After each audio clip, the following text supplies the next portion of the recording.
Bismillahirrahmanirrahim. Hörmətli Quran sevənlər, hər birinizi Allahın salamı ilə salamlayıram. Esselamu aleykum və rəhmətullah. Demək olar ki, hər dərs biz sizlərə məxrəclərin nə qədər önəmli olması haqqında danışırıq.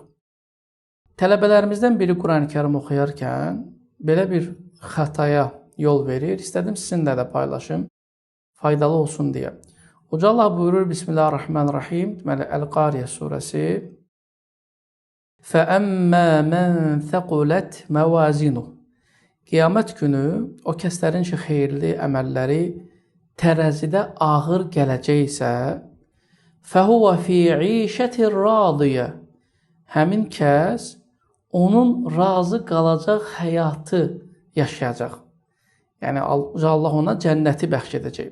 Həmin bu söz radiyyə sözü dad hərfi iləndir. Radiyyə.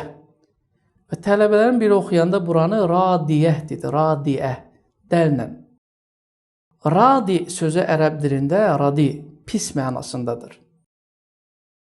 Yəni, razı olunmayacaq.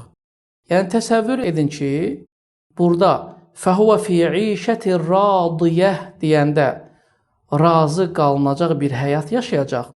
Fəhuvə fi işəti radiyyə dəllə dedikdə isə razı qalmayacaq, pis bir həyat yaşayacaq. Ona görə diqqətli olaq. Hərflərin məxrəclərini düzgün çıxardaq. Allah sizləri qorusun. Esselamu aleykum və rəhmətullah.